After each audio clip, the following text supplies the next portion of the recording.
कार्तिक मास के कृष्ण पक्ष की त्रयोदशी तिथि को धनतेरस का पर्व मनाया जाता है।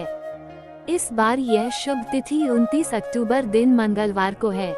शास्त्रों के अनुसार इस तिथि को समुद्र मंथन के समय भगवान धन्वंतरी अमृत कलश लेकर प्रकट हुए थे। इस वजह से इस तिथि को धनतेरस या धनत्रयोदशी तिथि के नाम से ही जाना जाता है।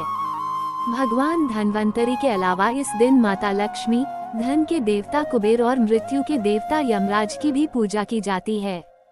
इस दिन दीपावली का पर्व शुरू हो जाता है और इस दिन सोना चांदी या नए बर्तन खरीदना बहुत शुभ माना जाता है। आइए जानते हैं धनतेरस क्यों मनाया जाता है और इसकी कहानी क्या है। भारतीय संस्कृति में स्वास्थ्य को ही सबसे बड़ा धन माना गया है और इस दिन को राष्ट्रीय आयुर्वेद दिवस के रूप में भी मनाया जाता है। मान्यता है कि भगवान धन्वंतरी को भगवान विष्णु का अंश माना जाता है और इन्होंने ही संसार में चिकित्सा विज्ञान का प्रचार और प्रसार किया। इस दिन घर के द्वार पर तेरस दीपक जलाए जाने की प्रथा है। धनतेरस दो शब्दों से मिलकर बना है, पहला धन और दूसरा तेरस, जिसका अर्थ होता है धन का 13 गुना। भगवान धन्वंतरी के प्रकट होने के कारण इस दिन को वैद्य समाज धन्वंतरी जयंती के रूप में मनाता है। शास्त्रों में वर्णित कथाओं के अनुसार समुद्र मंथन के दौरान भगवान धन्वंतरी हाथों में अमृत कलश लेकर प्रकट हुए थे। जिस तिथि को भगवान धन्वंतरी समुद्र से निकले वह कार्तिक मास के कृष्ण पक्ष की त्रयोदशी तिथि थी। भगवान धन्वंतरी समुद्र से कलश लेकर प्रकट हुए थे, इसलिए इस अवसर पर बर्तन खरीदने की परंपरा चली आ रही है।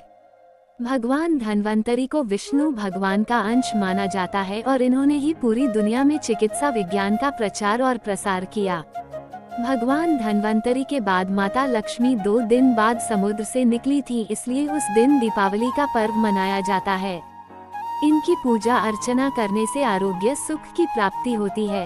एक बार मृत्यु के देवता यमराज ने यमदूतों से प्रश्न किया कि क्या कभी मनुष्य के प्राण लेने में तुमको कभी किसी पर दया आती है। यमदूतों ने कहा कि नहीं महाराज, हम तो केवल आपके दिए हुए निर्देशों का पालन करते हैं। फिर यमराज ने कहा कि बेझिझक होकर बताऊं कि क्या कभी मनुष्य के प्राण लेने में दया आई है।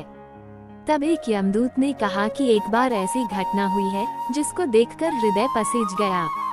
एक दिन हंस नाम का राजा शिकार पर गया था और वह जंगल के रास्ते में भटक गया था और भटकते भटकते दूसरे राजा की सीमा पर चला गया। वहाँ एक हेमा नाम का शासक था, उसने पड़ोस के राजा का आदर सत्कार किया। उसी दिन राजा की पत्नी ने एक पुत्र को जन्म भी दिया।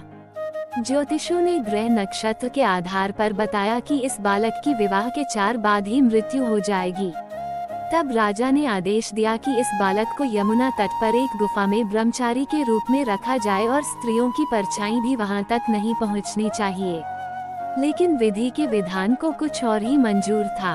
संयोगवश राजा हंस की पुत्री यमुना तट पर चली गई और वहां राजा के पुत्र को देखा। दोनों ने गंधर्व विवाह कर लिया।